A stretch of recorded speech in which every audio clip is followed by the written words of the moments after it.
भगवान कौन सा होता है? भगवान तो एक ही है, और वो भगवान कहता हूं कि वीतरागी।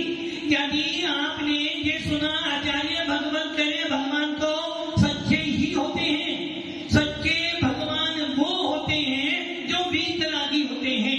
सच्चे भगवान वो होते हैं जो भगवान क्रोध मान माया लोगों से रहित होते हैं।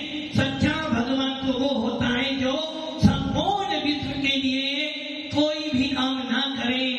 तुझे भक्ति करनी है तेरा पुण्य, तुझे नहीं करनी तेरा पाप।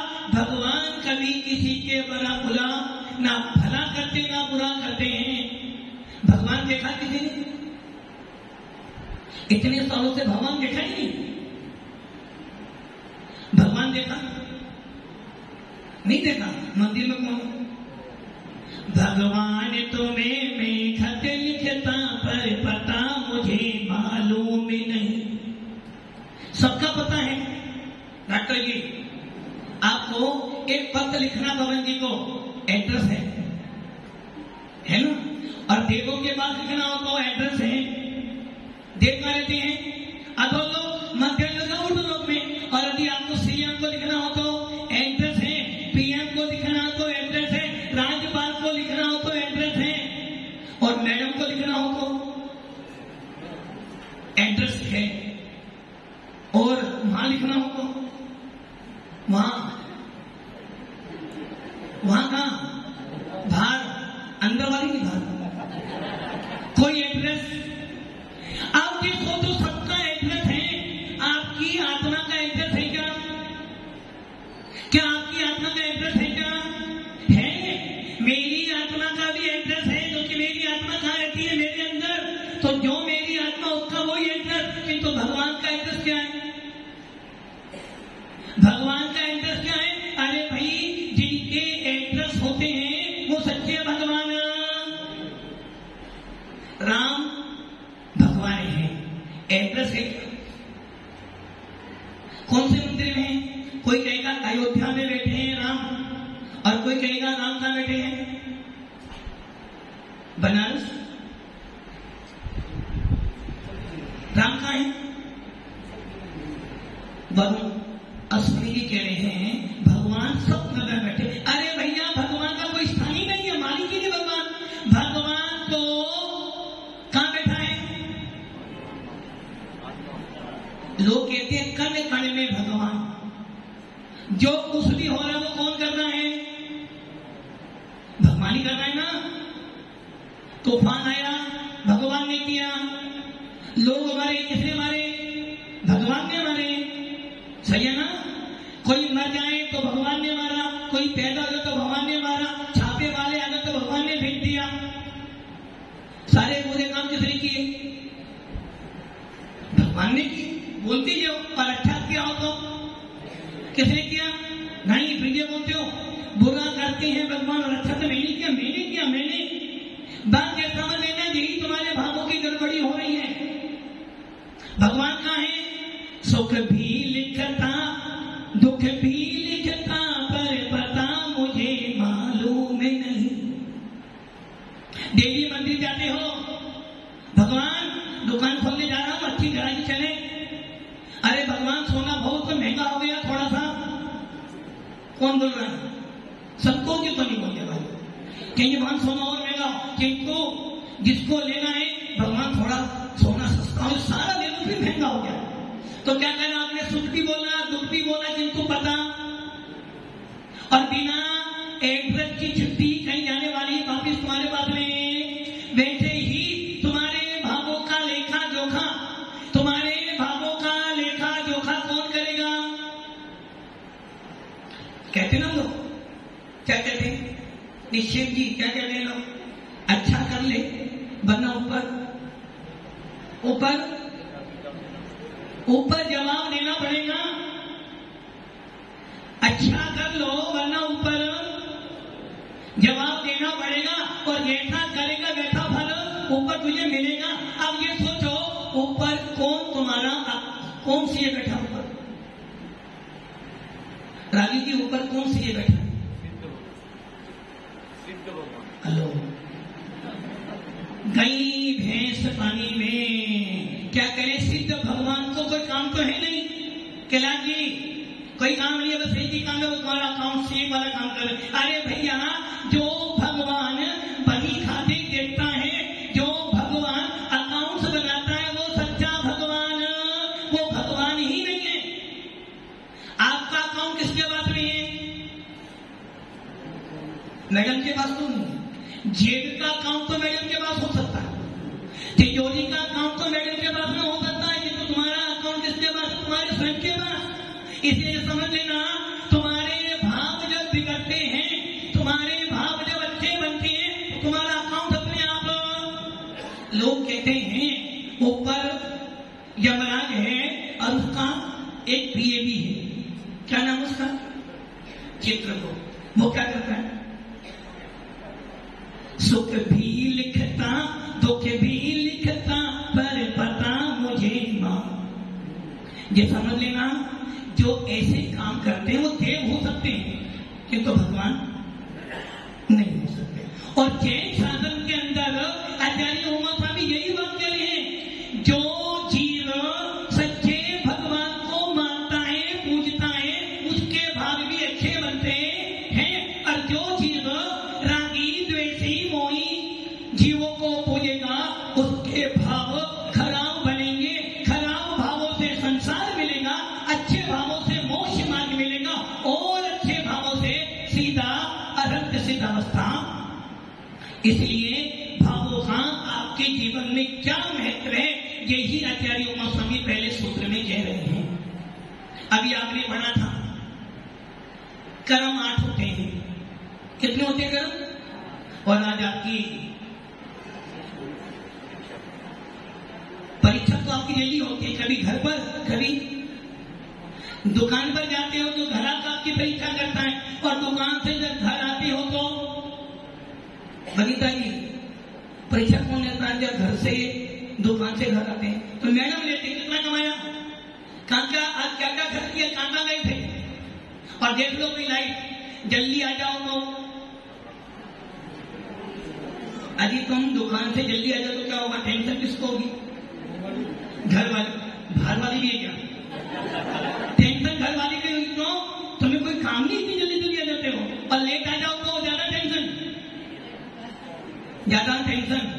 लेट आ जाओ तो क्यों? कहां थे अभी तक? तो ये समझ लेना, आपके भावों का सारा प्रभाव आपकी आत्मा पर पड़ता है। बच्चा ना पढ़े, बुरा किसका होगा? पापा का। क्यों? नाक किससे कटेगी? किसका बिगड़ेगा? आपका। बच्चे का बिगड़ेगा। फिर भी टेंशन होती है, तो तुम्हारे भाव तुम्हारी पूरी लाइफ को सेट करते हैं। इसलिए आचार्य भगवान उमा स्वामी जी ने पहले सूत्र में 5 भाव बताए, और कर्म कितने थे? अच्छा मेरी बात समझ में आ रही है? सर के ऊपर कोई करी, दिल पे लग रही है। अभी दिल पे लग जाए तो हो सकता है जो माता जी बोले तो महाराज होंगे।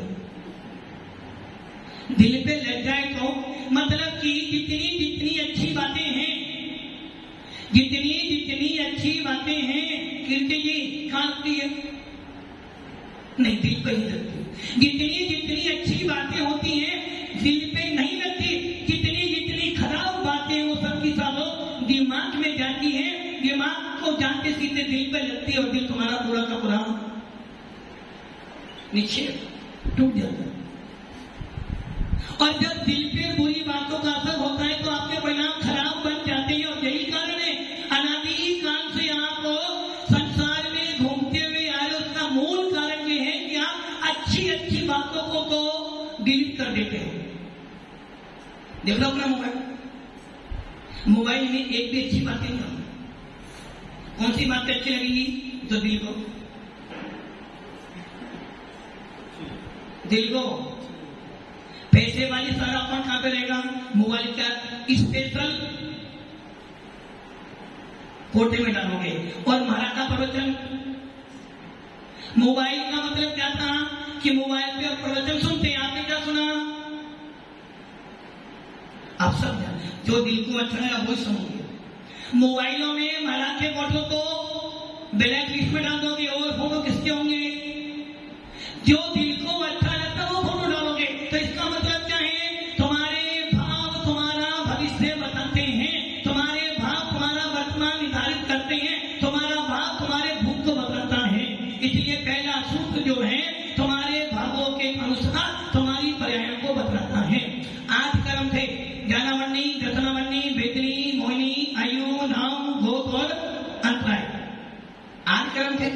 इन 8 कर्मों को 2 भागों में बांटा, घात्या कर्म और अघात्या कर्म। मैं आपको कर्म सिद्धांत नहीं पढ़ा, मैं आपको आचार्य ओमा स्वामी के प्रथम दूसरे अध्याय के प्रथम सूत्र की चर्चा कर रहा हूं।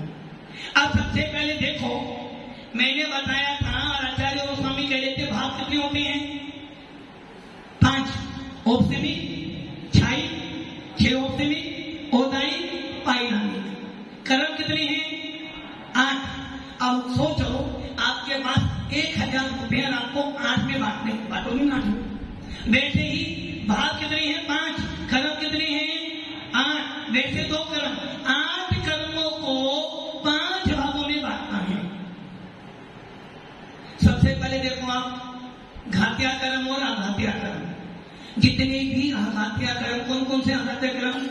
नाम, गोत्र, वेदिनी और कर्म। इनके पास 2 ही अवस्था बन सकती है।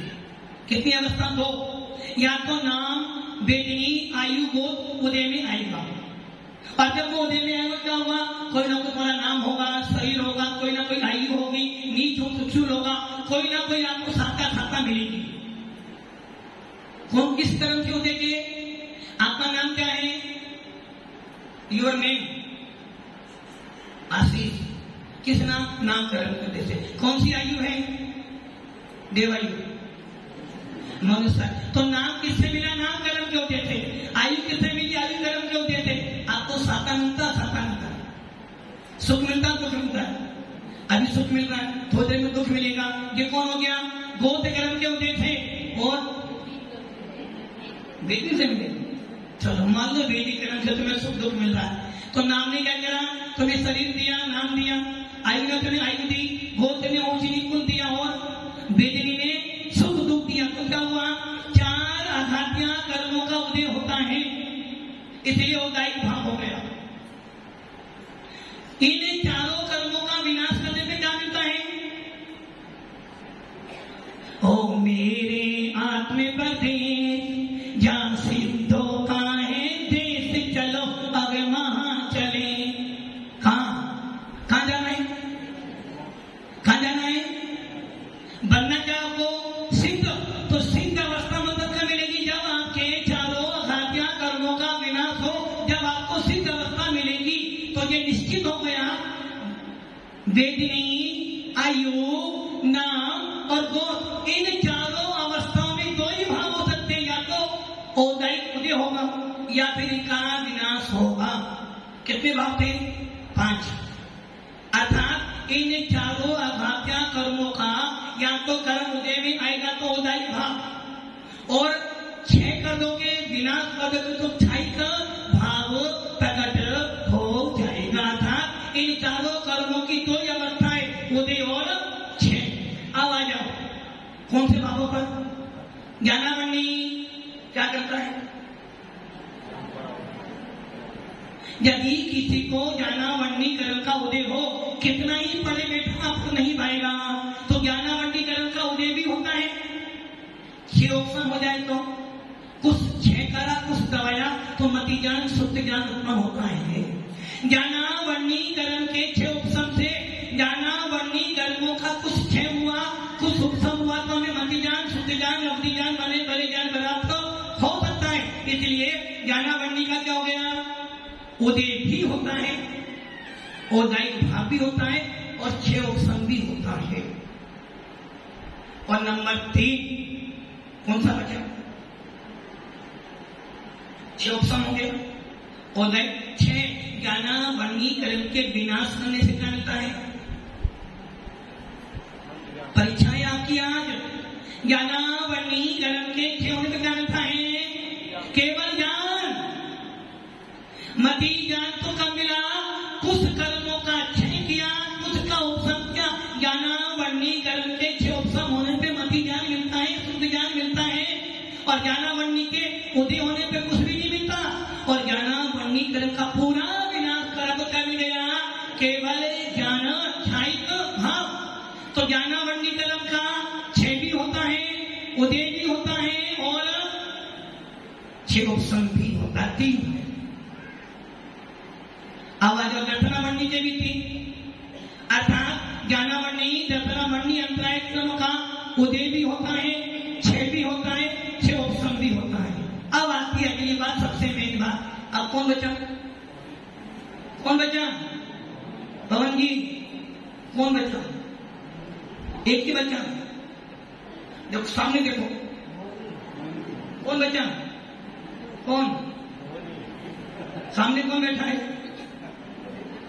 सामने? कौन है सामने? मोह बैठा है, मोह। सामने मोही नहीं बैठा है, यहां कोई नहीं बैठा, वही बैठा मोह। अब क्या हुआ? मोहिनी कर्म में मोहिनी कर्म का उदय भी होता है। मोहिनी कर्म के उदय होने पर बुद्धि खराब हो जाती है। मोहिनी कर्म का क्षय होता है। मोहिनी कर्म के विनाश होने पर क्या मिलता है? छाई सुख। तो मोहिनी कर्म का उदय भी होता है, मोहिनी कर्म का क्षय भी होता है, मोहिनी कर्म का क्षयोपशम भी होता है। क्षयोपशम होने पर हमें कुछ संयम की प्राप्ति, कुछ सम्यक दर्शन की प्राप्ति होती है। और एक मोहिनी कर्म ही ऐसा जिसका उपशम होता है।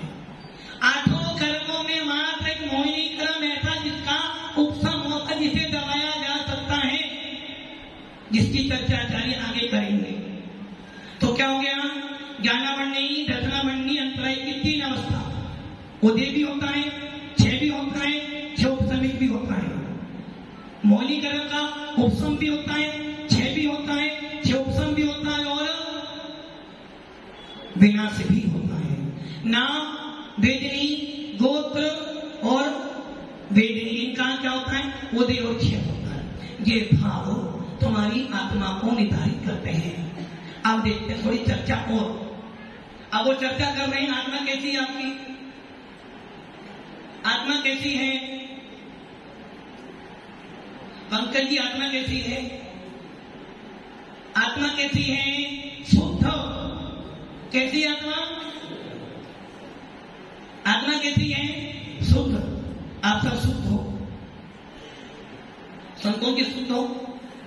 आत्मा कैसी है? कुछ लोग, कितने लोग? कुछ लोग कहते हैं दिन में खाओ, रात में खाओ, बाजार में खाओ, होटल में खाओ, एसी में घूमो, पंखे में घूमो, कहीं भी घूमो। आत्मा कहती है शुद्ध बुद्ध निरंजन निराकार ज्योति स्वरूप। नहीं आज तो यही बोल सकते हैं। कैसी आत्मा?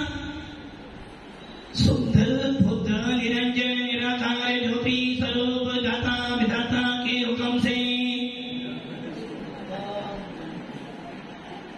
कैसी आत्मा? शुद्ध बुद्ध। शुद्ध मैंने आत्मा में कोई कर्म नहीं है। कुछ लोगों की मानता है, जो लोग ज्यादा आत्मा को जान जाते हैं ना, वो क्या कहते हैं? आत्मा कैसी है? शुद्ध। होटल में खा रहे हैं तो कौन खा रहा है? किसने खाया? किसने खाया? कुंदन में खाया, आत्मा ने कहाँ खाया? पत्नी किसकी है? पत्नी किसकी? पुत्र की। मेरी रही नहीं। बेटा किसने? आज कोई पूछ ले बेटा किसका है? मेरा कोई है।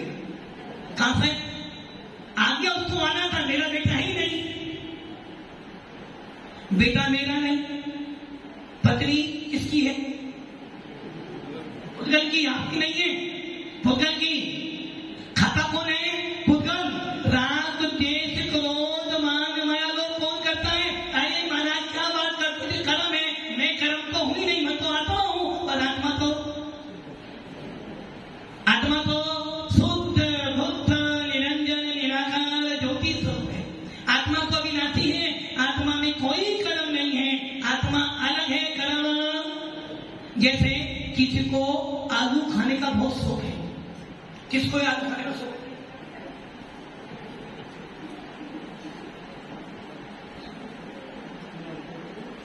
हाँ, टेंट हाउस। आलू अच्छे लगते हैं। अब आलू खाने का शौक था, महाराज जी ने आलू का त्याग करा दिया। क्या आलू? अब उनको खाना खाने पूछना पड़ा, और खाना खाने गए, सब्जी कौन सी बनी थी? आलू की थी। अब वो जब सब्जी देने आया तो हमारे राजी भैया आलू का, अरे भाई आलू का क्या करा, झोल का क्या? तो आलू क्या कहना? आलू का कौन से आलू? कच्चे आलू, पक्के आलू, हंसते कच्चे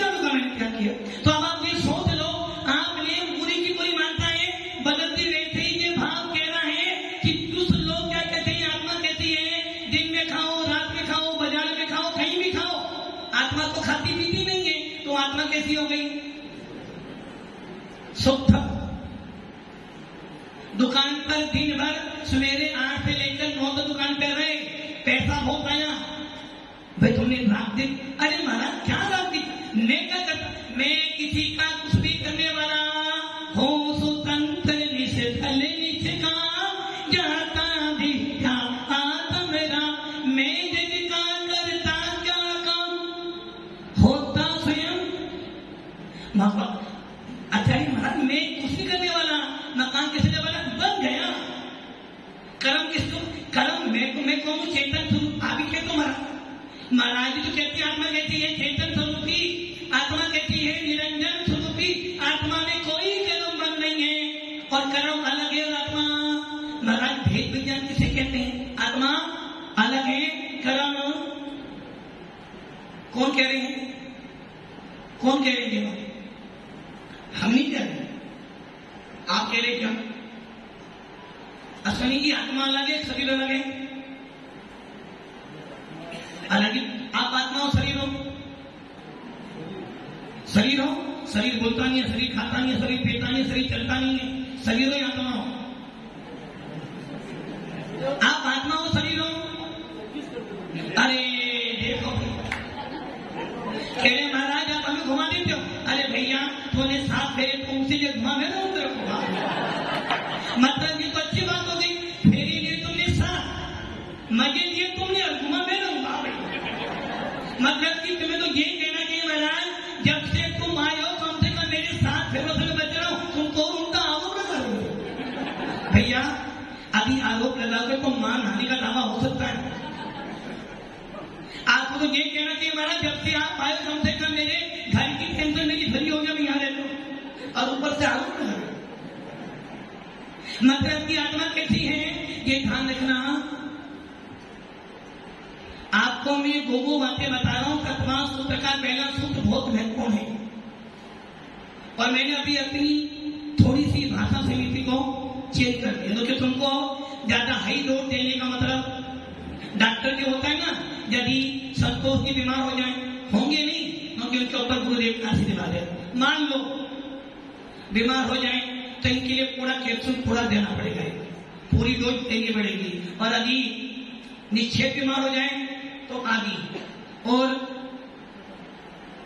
कोई छोटा बच्चा जो अभी 2-3 साल उसके लिए और छोटे, और जो अभी आया ही नहीं है तो उसकी मैनू दवाई उसके हिसाब से वैसे ही। भैया तुम्हारी पात्रता हमने देख ली, आपको प्योर सोना नहीं चाहिए, आपको प्योर चांदी, आपको चाहिए कौन सा हलवा चाहिए जो बिना दांत का खा लो। यदि आपको काजू बादाम मिलेंगे तो आपका पेट खराब। तो मैं क्या कह रहा था, अश्विनी जी कौन तुम्हारा? मैं तुम्हारा। आत्मा कैसी है? आप आत्मा ही तो हो ना। हर साधु कहता आत्मा कैसी है? जाता दिखता आत्मा, जानना देखना आत्मा का स्वभाव है। तुम्हें कैसी आत्मा हूं? जानना देखने वाला, राग देश करना लेगा जाना। और जो ये कहता है कि तुम रागी द्वेषी हो वो प्रवचन अच्छा, क्योंकि आत्मा को राग देश। तो वो लोग क्या कहते हैं? उन्होंने क्या पढ़ा? उन्होंने पढ़ा समय सा, उन्होंने पढ़ा नियम सा, उन्होंने पढ़ा प्रवचन सा, उन्होंने पढ़ा अष्टबाहुर, उन्होंने कुंद कुंद को देखा, उन्होंने कुंद कुंद को जाना, किंतु कुंद कुंद के अभिप्राय को नहीं माना। कुंद कुंद स्वामी स्वयं कह रहे हैं कि आत्मा कहती है अविनाशी, आत्मा में कर्म बंद नहीं, क्योंकि आत्मा चेतन है, कर्म पुद्गल है, चेतन का पुद्गल का संबंध। और हमने ये पढ़ लिया और क्या मान लिया? कुछ लोगों की मानता है कि आत्मा तो सुक्ति ही होती है, और वो क्या करते हैं? कहते महाराज जब आत्मा शुद्ध है, आत्मा किसी का करता, आत्मा किसी का करता धरता नहीं होता है। पवन जी मकान आपने बनवाया ना, आपने बनवाया, आप बना सकते हो क्या? अरे ये कपड़े किसी ने बनाया? आपने बनाया? आपने नहीं बनाई ना भैया। बस मैं किसी का करता, मैं किसी का करता। अच्छा बच्चा फेल हो जाए, क्या करोगे?